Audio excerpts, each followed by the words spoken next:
Can you see my toes? Okay. Knock them out. We're good. Hi, I'm Atara Ara. And I'm Sophia Center. And today we will be singing a couple of our songs and a cover for you all.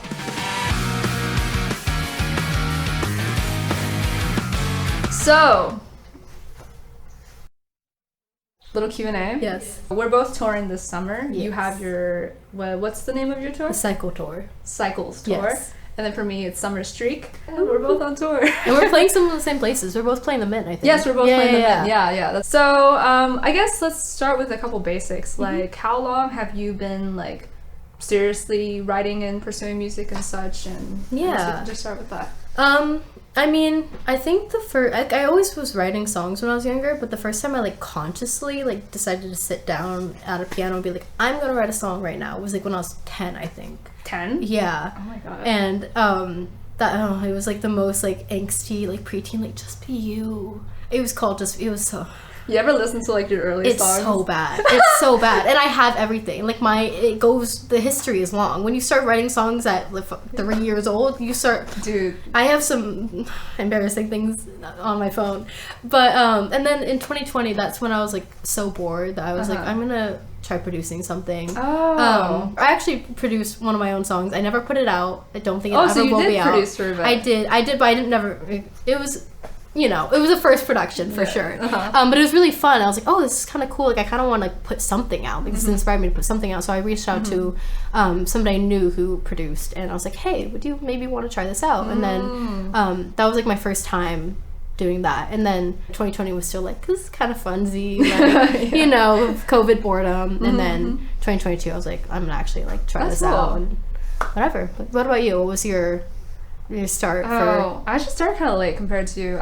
So I didn't really start writing songs until college. There was the class I took, it was like oral skills with a bunch of my friends, and one of the class projects was to compose something. That's crazy you started so late because you're so good. Oh, thank you. Like, I've been writing for years and, like, you're so good. I think it's just been marinating for a long time. It was all sitting there. You just had to let it out. Yeah. No, but, like, my first songs were, like, of my freshman year college boyfriend. Those were, like, those are rough. Oh, I can imagine. It's, like, both overly emotional and terrible at lyrics. It's, like, it's... Yeah. I still have them, but they will never see the light of day.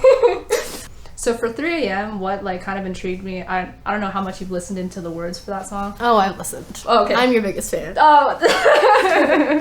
But, so when I wrote 3 a.m., the reason I wrote it was because I feel like there's a lot of songs out there that are about love or about heartbreak, but that little in-between moment of, like, transitioning from, like, this weird will they, won't they into friends, I thought that was such, like, a compelling thing to write about. And so I think in general, like, when I write, I like to write about, like, nuanced emotion. Like, it's happiness with a tinge of nostalgia, or sadness but with a tinge of hope. And so in your music, like, what sort of messages are you usually trying to get across, or do you find kind of compelling?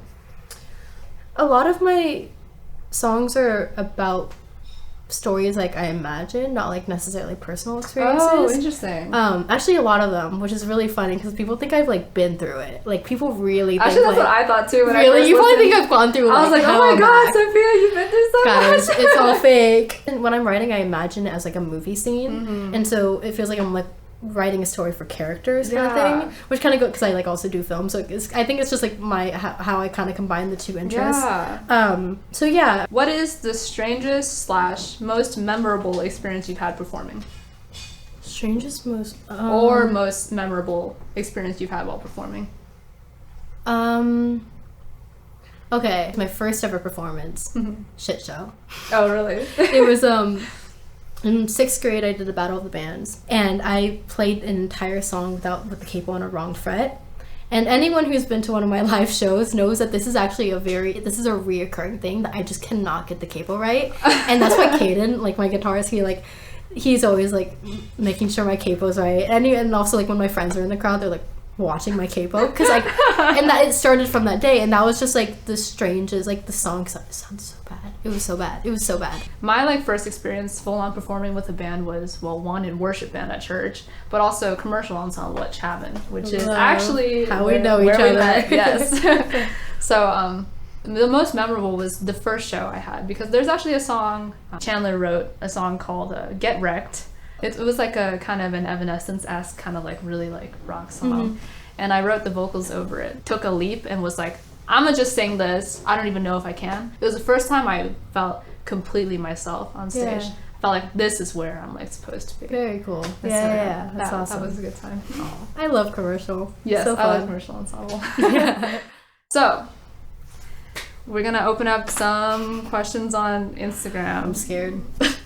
God. Kaizo asks, would you rather get free froyo or end all wars? Or what? End all wars. What is that? Okay. Probably end all wars. Yeah, it's a tough one. That's really tough, but I think end all wars. Yeah, I think. This one's from Takazo. Yeah. Why did you decide to collab? I think for this specific one, it occurred in the comments section of her. I forgot about that entire comment section. Yeah. So you put up the poster for your tour. Yeah. I was like, I'm going on tour, and then she had just posted that she's going on tour. Yeah, I was going on tour too. And so I commented, I was like, tour season, haha. And then Sophia was like, a special gift for someone that goes to both. Yeah, right? prizes for people who go to both. And then we were like, wait, we are going on tour at the same time. We should do something with that. We should do something with that. So that'd be cool. It's fine, it's cool. You could say that we are nothing, but you know the truth. You guess I'm the fool with her arms out like an angel through the car sunroof. I don't wanna call it off, but you don't wanna call it love. You don't wanna be the one that I call baby. You can kiss 100 boys and bars, shoot another shot, try to stop the feeling. You can say it's just the way you are, make a new excuse, another stupid reason. Good luck, babe, good luck, babe. You have to stop the world just to stop the feeling. Shade, who cares? It's a sexually explicit kind of love affair. And I cry, it's not fair. I just need a little love and I just need a little air. Think you call it all, even if you call it love. I just wanna love someone who calls me a baby. You can kiss 100 boys and bars, shoot another shot, try to stop the feeling. You can say it's just the way you are, make a new excuse, another stupid reason. Good luck, babe, good luck, babe. You have to stop the world just to stop the feeling. Good luck, babe, good luck, babe. You have to stop the world just to stop the feeling. Good luck, babe, good luck, babe. You have to stop the world just to stop the feeling. That was the one, huh? Yeah, that was the one for sure. Yeah. Thank you so much for watching this collab. It's been a pleasure having you in the studio. So fun. Be sure to check out Sophia's Cycles tour and check out my tour, my Summer Street tour. If you come to both of our shows, if you take a selfie at both of our shows and show it to us, you'll get both of our sticker sets for free together. Well, this looks a lot. Yeah, there's a multiple. You get to pick one. You get to pick whatever one you want. There's many choices for mine. But yes. Yours is very nice and neat. It's all on one paper, sheet. So you get to pick a few of your favorites. Yes. So yeah. Bye. Bye. Love you. Thanks for watching. Yeah.